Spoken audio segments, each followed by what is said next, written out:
Pada bulan Mei 2012, aku dan suamiku menerima pekerjaan dari Tuhan Yang Maha Kuasa pada akhir zaman. Kami bersama-sama membaca firman Tuhan, serta menyanyikan lagu-lagu pujian untuk memuji Tuhan sepanjang waktu. Dan aku merasa sangat bahagia serta puas. Tidak lama kemudian, aku mengambil tugas di gereja, dan aku seringkali pergi untuk menghadiri pertemuan dan membagikan Injil. Suamiku sangat mendukungku. Namun kemudian, karena ditindas Partai Komunis, keluargaku mulai berusaha mencegahku menerapkan imanku. Dan sejak saat itu, kehidupan kami yang tadinya harmonis dan damai sepenuhnya hancur. Suatu hari, kakak laki-lakiku menelpon kami dan berkata dia telah melihat di berita bahwa pemerintah dengan serius menindak orang yang percaya kepada Tuhan Yang Maha Kuasa, menangkap mereka, dan kemudian menjatuhkan hukuman penjara kepada mereka. Dia berkata, jika satu orang adalah orang percaya, maka generasi mereka di masa depan juga terkena imbasnya. Anak-anak mereka tidak bisa masuk ke universitas. Maka, prospek mereka untuk bekerja atau memiliki masa depan yang bagus akan rusak. Kau tidak bisa terus mengikuti agama ini. Suamiku bekerja di sekolah. Dan saat dia mendengar apa yang dikatakan oleh kakakku, dia berbicara kepadaku dengan khawatir. Iman adalah sesuatu yang baik. Tetapi Partai Komunis itu menangkap orang percaya seperti orang gila. Bahkan masa depan anak-anak kita akan terkena imbasnya. Aku tidak ingin mengikuti agama ini lagi. Dan kau harus berhenti menghadiri pertemuan. Jika kau ingin mengikuti Tuhan, lakukan saja dengan diam-diam di rumah. Ku jawab, bisakah aku bahkan disebut orang percaya jika aku tidak pergi ke pertemuan? Bisakah aku mempelajari kebenaran dengan cara itu? Mempercayai Tuhan dan mengejar kebenaran, itulah jalan yang benar dalam kehidupan. Aku harus pergi ke pertemuan. Melihat aku tidak akan menyerah, dia mengambil bangku dan senter, lalu menghancurkannya karena marah. Keesokan harinya, sepulang dari sekolahnya, dia memberitahuku, kami mengadakan rapat di sekolah hari ini. Komite pusat telah menerbitkan dokumen resmi yang mengatakan bahwa orang-orang yang percaya kepada Tuhan Yang Maha Kuasa dianggap sebagai penjahat politik dan menjadi sasaran utama penindakan keras berskala nasional. Para guru dan keluarga mereka tidak diperbolehkan untuk memiliki agama. Dan siapapun yang didapati beragama akan diusir dan masuk ke dalam daftar orang yang dilarang bekerja. Anak-anak mereka tidak akan diperbolehkan masuk ke perguruan tinggi. Tidak ada sekolah yang akan menerima mereka. Kau tidak bisa terus mengikuti agamamu. Jika seseorang mengetahuinya dan melaporkanmu, aku akan kehilangan pekerjaanku dan masa depan anak-anak kita akan terancam. Ini akan menghancurkan keluarga kita. Saat mendengarnya mengatakan ini, kupikir pengeluaran keluarga kami membutuhkan gaji suamiku. Jika dia benar-benar dipecat karena imanku, bagaimana kami bisa bertahan hidup?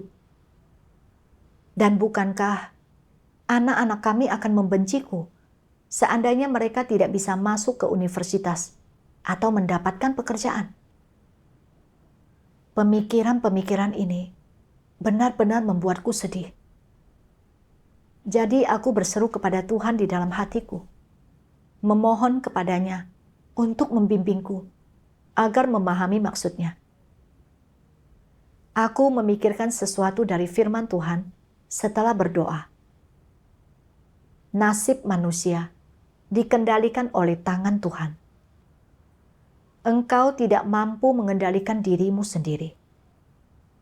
Meskipun manusia selalu terburu-buru dan menyibukkan diri mewakili dirinya sendiri, dia tetap tidak mampu mengendalikan dirinya sendiri.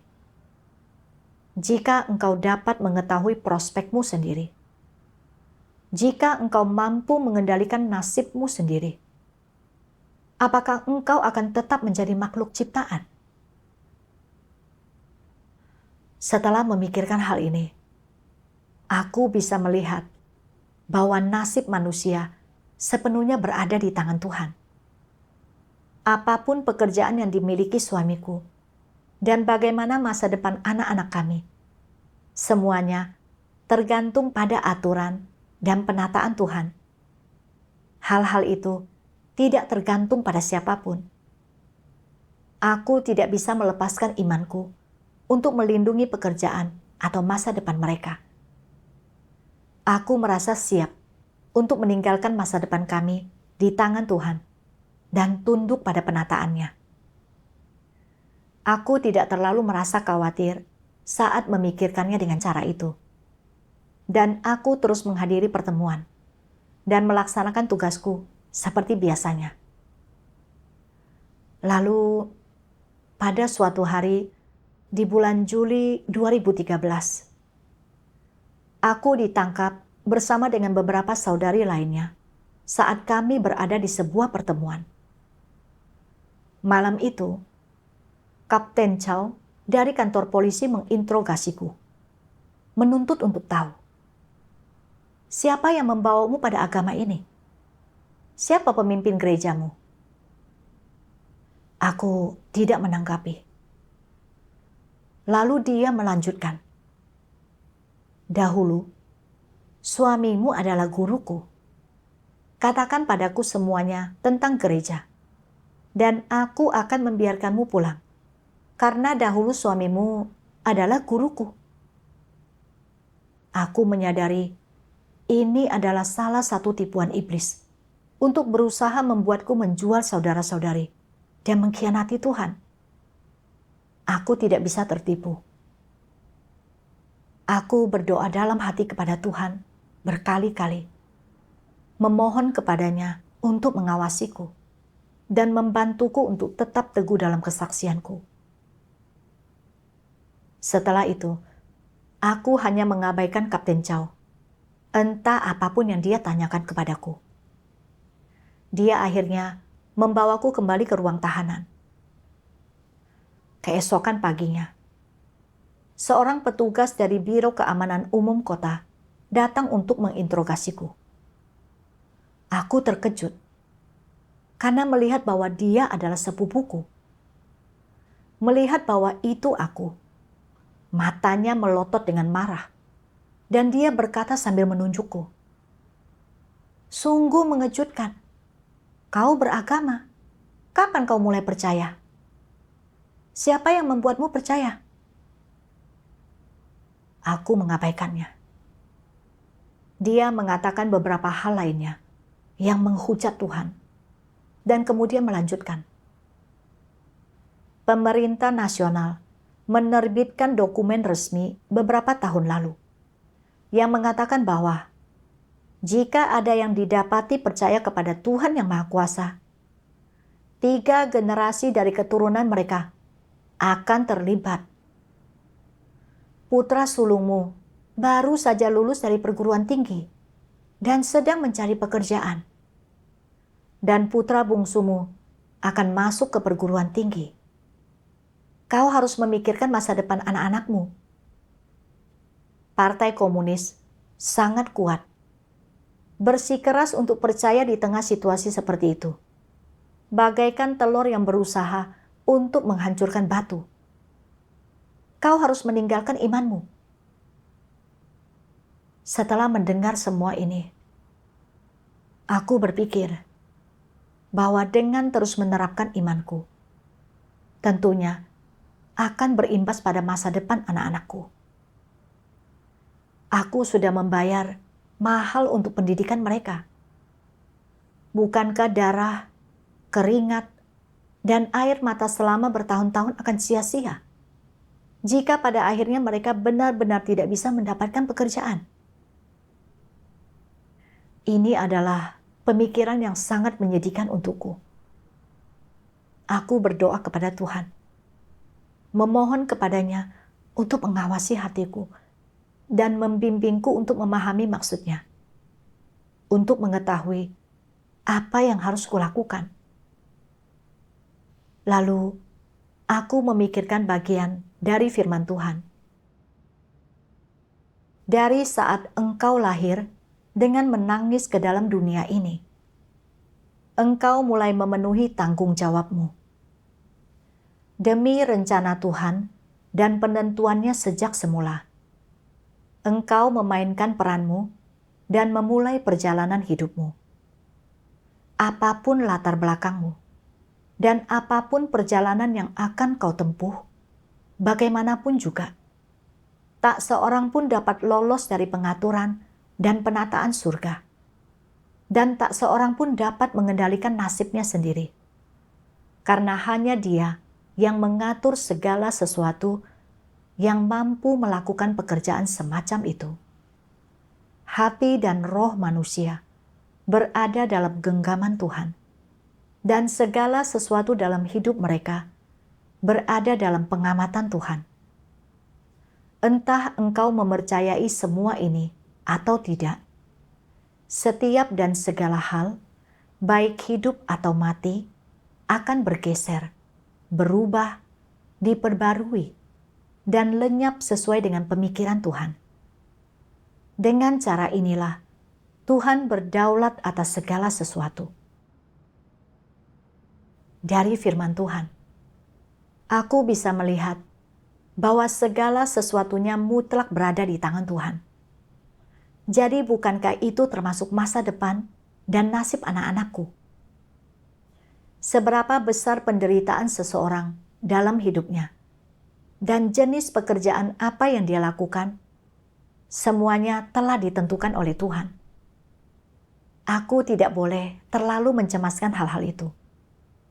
Dan seberapa hebatnya pendidikan dan pekerjaan seseorang di dunia, itu tidak berarti bahwa mereka akan memiliki masa depan dan nasib yang bagus.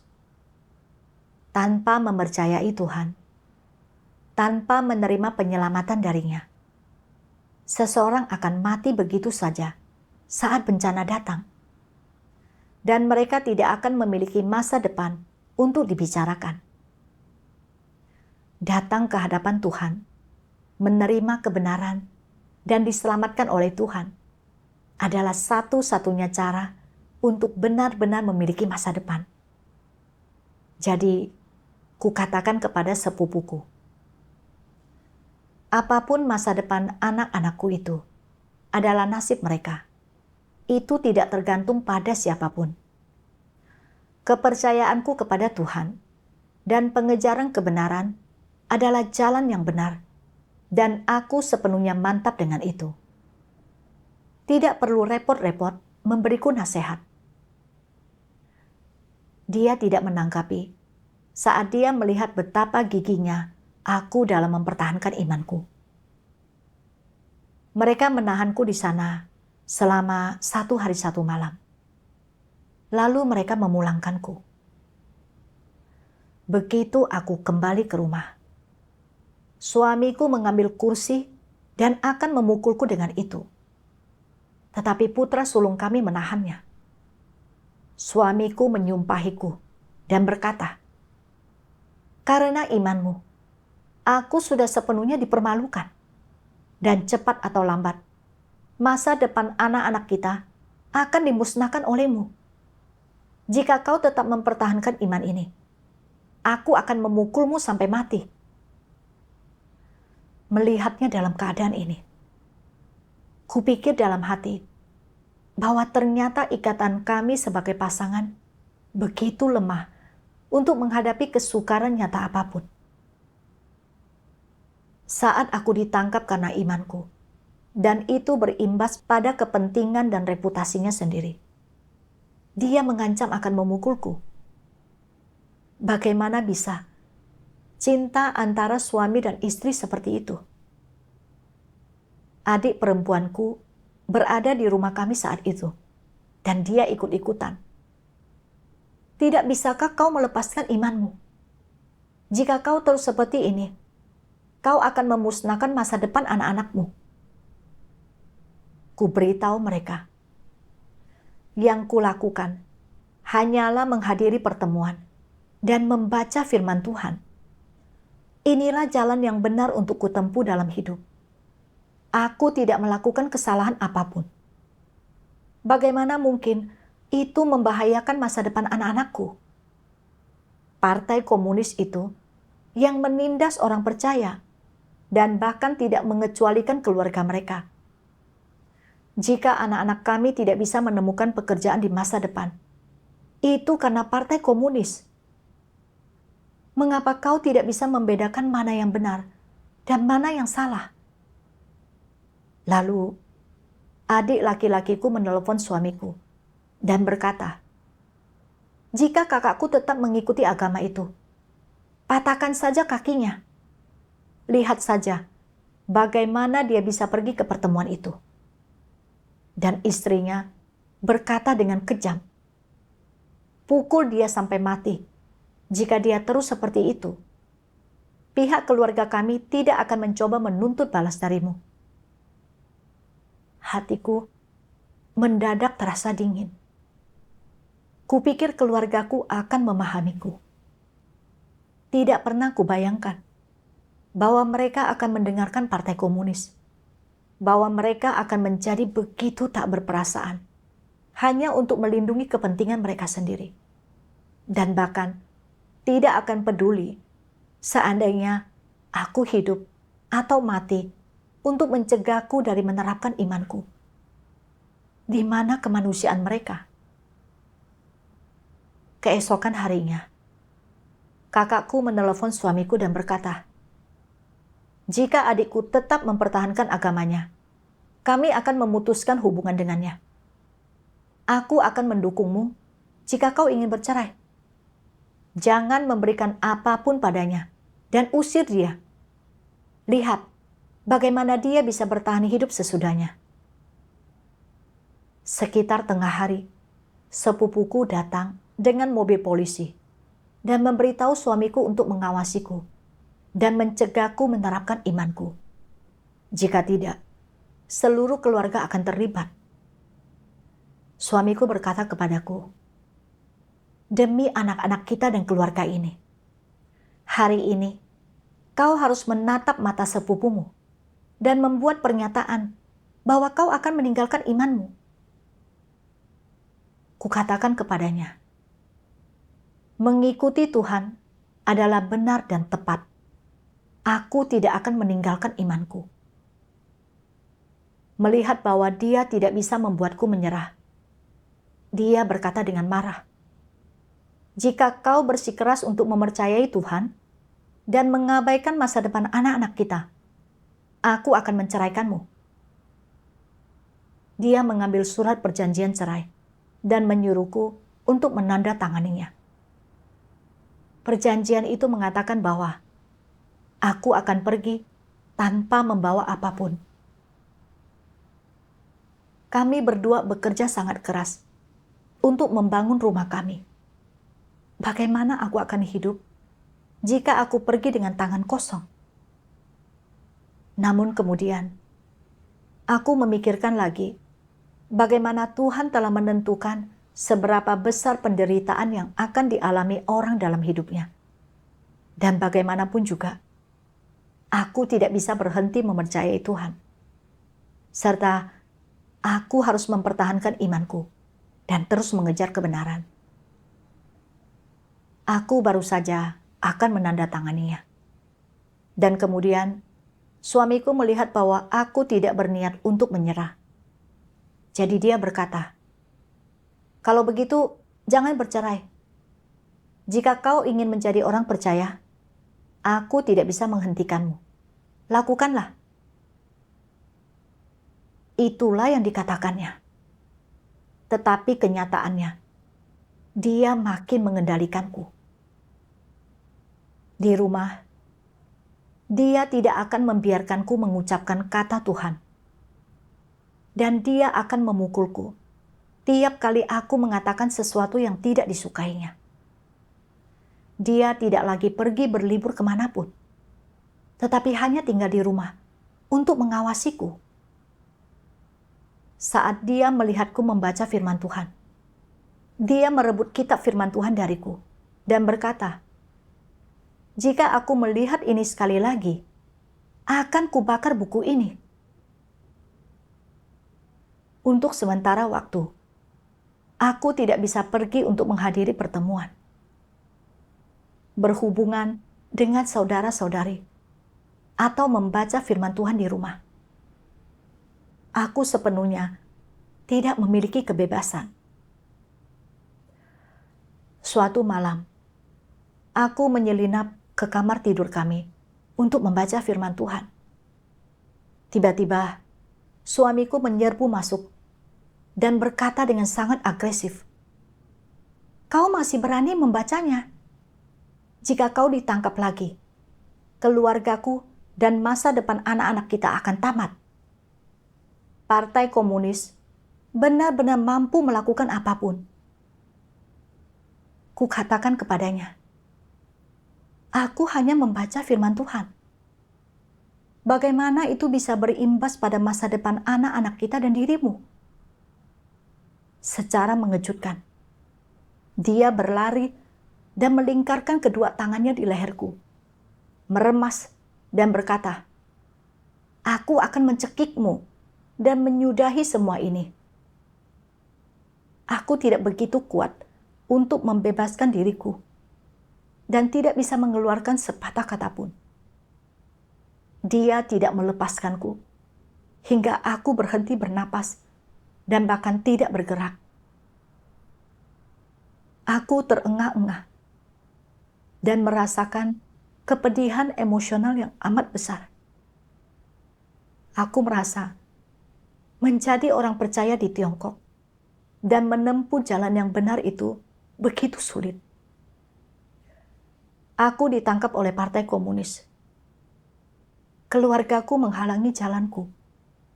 Aku tidak bisa melaksanakan tugas lagi. Dan sekarang, hakku untuk membaca firman Tuhan telah dirampas. Apa makna yang tersisa dalam hidupku? Aku merasa lebih baik mati saja. Aku mengambil pisau cukur suamiku, berencana untuk menyayat pergelangan tanganku dan bunuh diri. Lalu, bagian firman Tuhan ini tiba-tiba muncul di benakku. Sekarang ini, sebagian besar orang tidak memiliki pengetahuan itu. Mereka percaya bahwa penderitaan tidak ada nilainya. Mereka dijauhi oleh dunia. Kehidupan rumah tangga mereka bermasalah. Mereka tidak dikasihi Tuhan, dan prospek mereka suram. Penderitaan sebagian orang mencapai titik ekstrim, dan pikiran mereka mengarah kepada kematian. Ini bukanlah kasih kepada Tuhan yang sejati. Orang-orang seperti itu adalah pengecut. Mereka tidak memiliki ketekunan. Mereka lemah dan tidak berdaya. Tuhan benar-benar ingin manusia mengasihinya. Tetapi makin manusia mengasihinya, makin besar penderitaan manusia. Dan makin manusia mengasihinya, makin besar ujiannya. Maka, selama akhir zaman ini, engkau semua harus menjadi saksi bagi Tuhan. Seberapa besarnya pun penderitaanmu, engkau harus menjalaninya sampai akhir, dan bahkan hingga akhir napasmu. Engkau harus setia dan tunduk pada pengaturan Tuhan. Hanya inilah yang disebut benar-benar mengasihi Tuhan. Dan hanya inilah kesaksian yang kuat dan bergema. berkat firman Tuhan yang membangunkanku pada saat yang tepat, aku tidak mengambil tindakan yang bodoh itu. Aku ingin membunuh diriku karena aku menderita dan tersiksa, tidak mampu menanggung penganiayaan ini. Betapa pengejutnya aku. Aku sangat tidak beriman, dan aku sama sekali tidak memiliki kesaksian. Tuhan berharap agar manusia tidak kehilangan iman mereka kepadanya saat mengalami penderitaan dan kesukaran, sehingga mereka bisa memberikan kesaksian baginya. Bagaimana bisa aku memberikan kesaksian jika aku mati? Bukankah aku akan menjadi bahan tertawaan iblis? Setelah menyadari ini, aku bertekad bahwa bagaimanapun suami dan kerabatku menganiayaku dan berusaha untuk menjauhkanku dari imanku di masa depan. Sebesar apapun penderitaan yang harus kualami, asalkan aku masih memiliki satu tarikan napas yang tersisa, aku akan menjalani hidupku dengan baik dan mengikuti Tuhan hingga akhir. Namun, karena aku diawasi oleh polisi dan dikekang oleh keluargaku setelah penangkapanku, aku tidak mampu menjalani kehidupan yang baik di gereja selama 3 tahun. Aku harus menyelinap ke rumah ayahku untuk diam-diam membaca firman Tuhan di sana. Lalu, pada musim panas 2019, aku akhirnya bisa menghubungi saudara-saudariku. Aku mampu melanjutkan kehidupan bergereja dan mengemban tugas lagi. Kemudian, suamiku masih terus menganiayaku.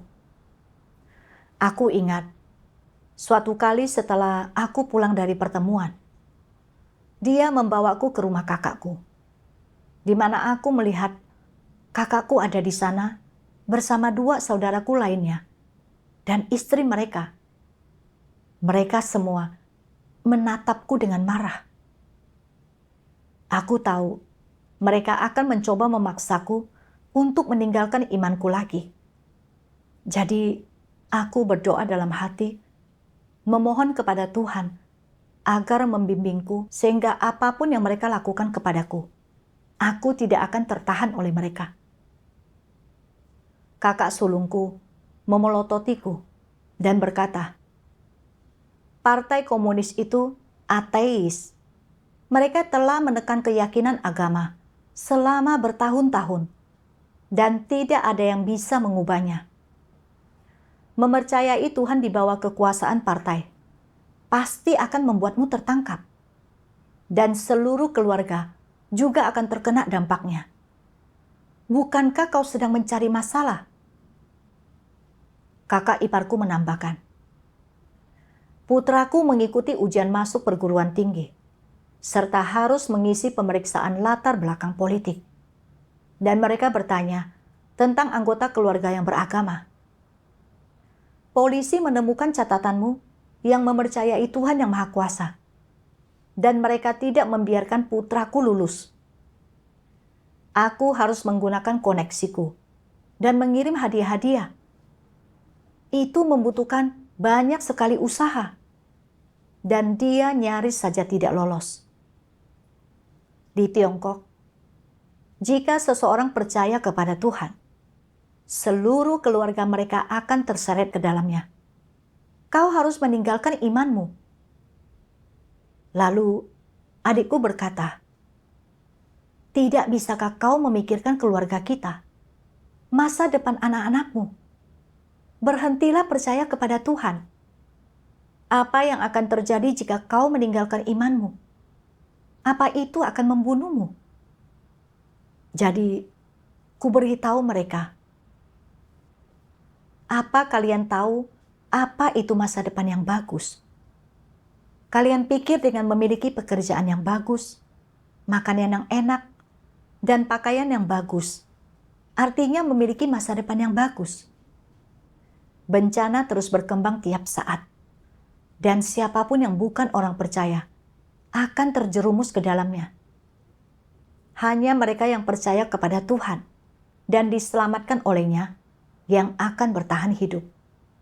Dan hanya mereka yang akan memiliki masa depan serta nasib yang bagus. Suamiku menanggapi, "Aku tidak tahu apa yang akan terjadi nantinya.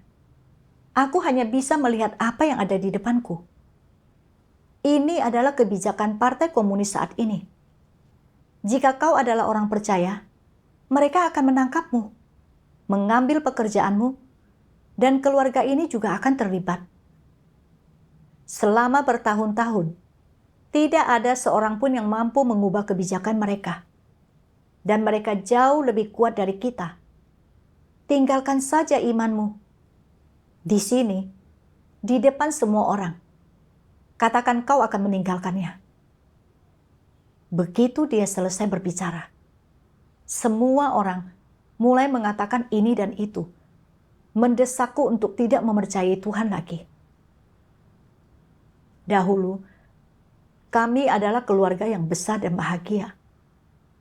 Tetapi penindasan Partai Komunis telah mengubah hal-hal menjadi berantakan. Suamiku terus-menerus memukulku, serta meneriakiku, dan kami tidak memiliki satu pun hari yang damai. Kapan ini akan berakhir? Semakin aku memikirkannya, hatiku semakin menderita. Jadi, aku berdoa kepada Tuhan, dan kemudian memikirkan bagian dari firman Tuhan ini. Tuhan yang Maha Kuasa berfirman, "Engkau harus menderita kesukaran demi kebenaran, engkau harus mengorbankan dirimu untuk kebenaran, engkau harus menanggung penghinaan demi kebenaran, dan untuk memperoleh lebih banyak kebenaran, engkau harus mengalami lebih banyak penderitaan. Inilah yang harus engkau lakukan. Janganlah membuang kebenaran demi kenikmatan kehidupan keluarga yang harmonis, dan janganlah kehilangan martabat dan integritas seumur hidupmu demi kenikmatan sesaat. Engkau harus mengejar segala yang indah dan baik, dan engkau harus mengejar jalan dalam hidup yang lebih bermakna. Jika engkau menjalani kehidupan biasa dan duniawi, dan tidak memiliki tujuan apapun untuk dikejar, bukankah ini berarti menyia-nyiakan hidupmu? Apa yang dapat engkau peroleh dari kehidupan semacam itu? Engkau harus meninggalkan seluruh kenikmatan daging demi satu kebenaran, dan jangan membuang seluruh kebenaran demi sedikit kenikmatan. Orang-orang seperti ini tidak memiliki integritas atau martabat. Keberadaan mereka tidak ada artinya. Firman Tuhan membantuku untuk memahami maksudnya. Aku dengan tegas mengikuti Tuhan dan melaksanakan tugasku. Aku berada di jalan yang mengejar kebenaran. Anggota keluargaku mengejar uang dan reputasi. Kami berada di jalan yang berbeda, dan tidak terelakkan bahwa keluarga kami akan tercerai-berai. Aku harus menerima penderitaan itu untuk memperoleh kebenaran. Ini ada artinya. Aku tidak bisa meninggalkan imanku demi keluargaku. Jadi, kukatakan kepada mereka, aku yakin bahwa Tuhan yang Maha Kuasa adalah Tuhan yang benar, Juru Selamat yang datang untuk menyelamatkan umat manusia. Mustahil aku akan meninggalkan imanku. Mereka semua pergi saat mereka menyadari tidak ada cara untuk mengubah pikiranku. Saat aku kembali ke rumah dari pertemuan pada suatu malam, suamiku bersandar dan tergeletak di atas meja, mabuk dan menangis. Dia berkata, "Setiap hari kau keluar menghadiri pertemuan. Jika kau ditangkap lagi, tidak ada yang tahu kapan rumah kita akan hancur karenamu." Lalu dia dengan marah membalikkan meja, menarik pakaianku dengan satu tangan, lalu memukulku dengan tangan satunya. Bahkan sebelum aku sempat menarik napas, dia dengan kasar membantingku ke lantai kamar mandi, memukul kepalaku dengan keras, dan berkata dengan kejam, "Tinggalkan imanmu. Aku siap untuk mempertaruhkan semuanya malam ini. Aku akan memukulmu sampai mati. Lagi pula, keluargamu sendiri tidak peduli seandainya kau hidup atau mati." Aku merasa pusing dan penglihatanku buram karena dipukul. Dia menyeretku ke ujung tangga dan mendorongku ke bawah, lalu berkata, "Jika kau mati, akan kubakar saja tubuhmu, dan kubuang abumu ke sungai." Aku sangat takut saat mendengarkannya mengatakan itu. Aku berkali-kali berdoa kepada Tuhan. Berkat perlindungan dari Tuhan, aku mampu meraih tali di pegangan tangga pada detik-detik terakhir yang menyelamatkanku sehingga aku tidak jatuh ke bawah tangga. Lalu putra bungsu kami datang dan berkata kepada suamiku, "Apa kau sudah gila karena minum-minum? Ibu tidak melakukan kesalahan apapun dalam imannya. Mengapa kau memukulnya?" Tanggapan suamiku adalah, "Aku tidak ingin memukulnya. Tetapi jika dia ditangkap lagi, kau dan kakakmu akan tamat. Aku tidak memiliki pilihan lain." Dengan adanya putraku di sampingku, suamiku tidak berani terus memukulku. Tetapi dia mengangkat meja kaca dan menghancurkannya ke dinding, membuat seluruh ruangan penuh dengan pecahan kaca. Kemudian, aku membaca firman Tuhan ini. Orang percaya dan orang tidak percaya sama sekali tidak sesuai. Sebaliknya, mereka saling bertentangan satu sama lain. Aku memikirkan hal itu, dan ku tahu di dalam hatiku bahwa meskipun suamiku pada awalnya percaya kepada Tuhan, itu hanya karena dia ingin menerima berkat. Dia bukanlah orang percaya sejati. Saat dia mendengar bahwa memiliki iman bisa memengaruhi prospek masa depan dirinya dan anak-anak kami, dia benar-benar berubah drastis. Dia bukan hanya meninggalkan imannya, melainkan juga berusaha mencegahku mempercayai Tuhan. Saat dia tidak bisa menghentikanku, dia melakukan kekerasan padaku dan mulai memperlakukanku seperti musuh karena kepercayaanku berimbas pada kepentingan pribadinya. Aku menyadari bahwa dalam esensinya, suamiku membenci kebenaran dan membenci Tuhan. Dia mengikuti partai komunis untuk melindungi kehidupannya sendiri. Dia mengejar masa depan dan kepentingan duniawi. Aku mempercayai Tuhan dan mengejar kebenaran, menempuh jalan yang benar dalam kehidupan. Kami berada di dua jalan yang berbeda. Suamiku dan keluargaku yang lainnya menganiayaku seperti itu karena imanku. Itu dengan jelas menunjukkan kepadaku bahwa mereka memiliki esensi natur yang jahat, bahwa mereka melawan Tuhan. Suamiku telah pergi ke pertemuan, dan dia tahu bahwa Tuhan yang Maha Kuasa adalah Tuhan yang sejati. Aku telah membagikan Injil dengan kerabatku dan membacakan cukup banyak firman Tuhan kepada mereka. Tidak satu pun dari mereka menjadi orang percaya. Dan di saat imanku membahayakan kepentingan mereka, mereka mengikuti partai komunis, menganiayaku, dan berbicara tentang memutuskan hubungan denganku. Orang tersayang macam apa mereka itu?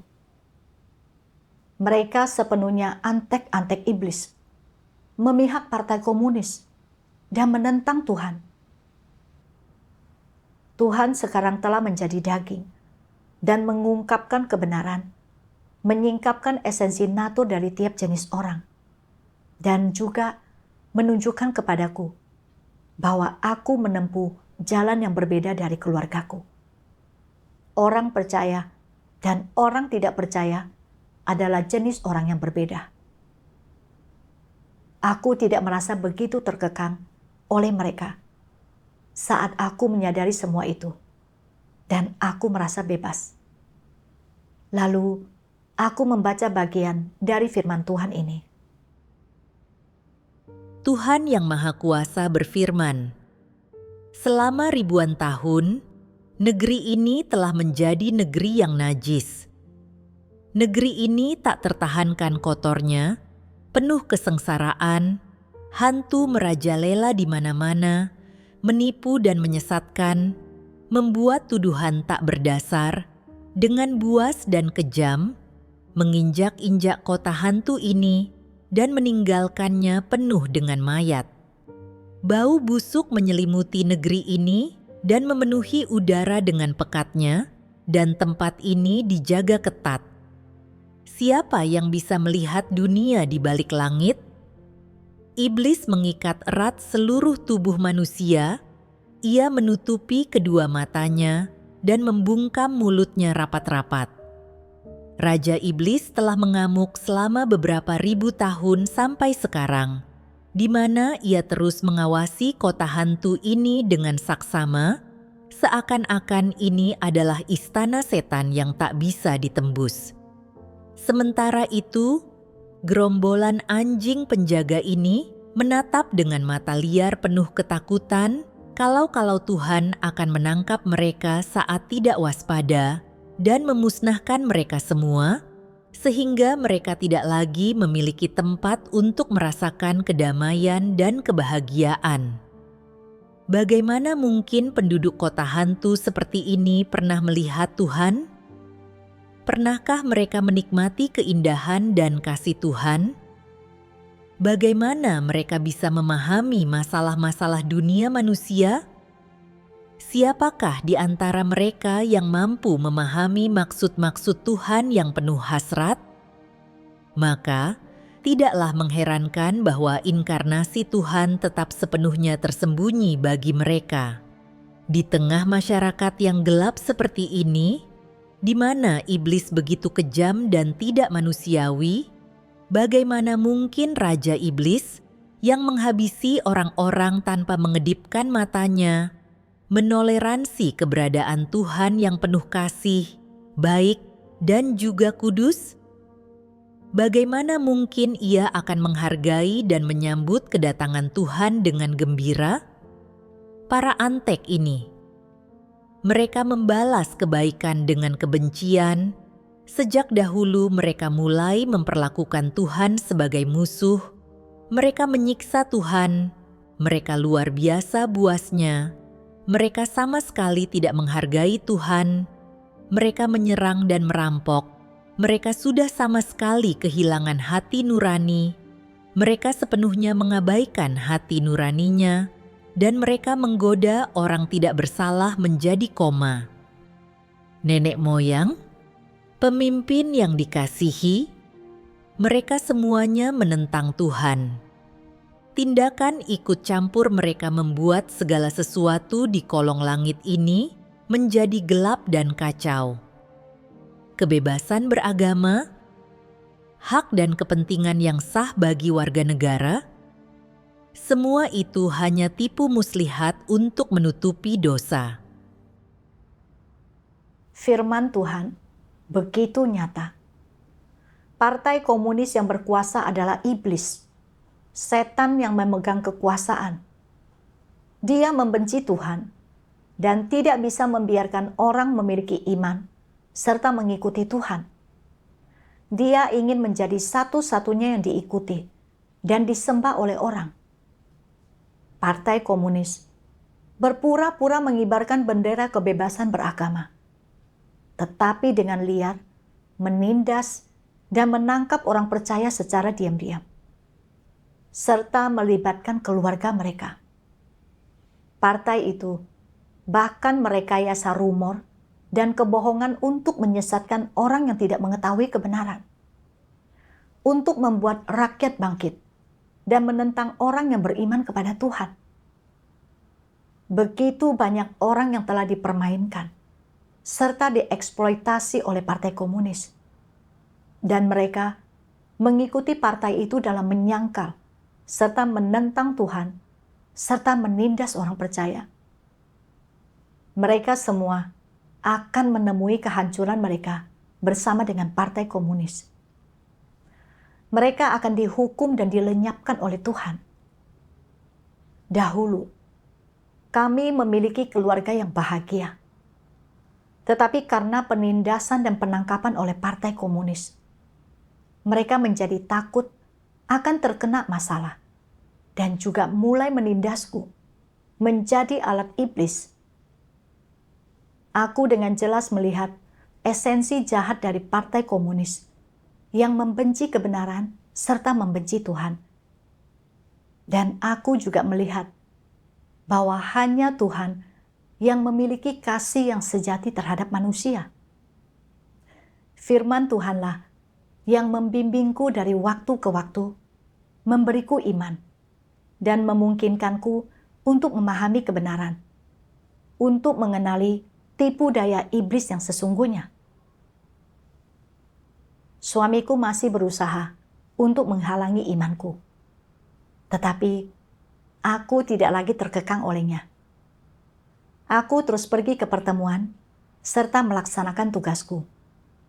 Dan aku bahkan lebih meneguhkan tekadku untuk mengikuti Tuhan. Aku bersyukur kepada Tuhan dari hatiku.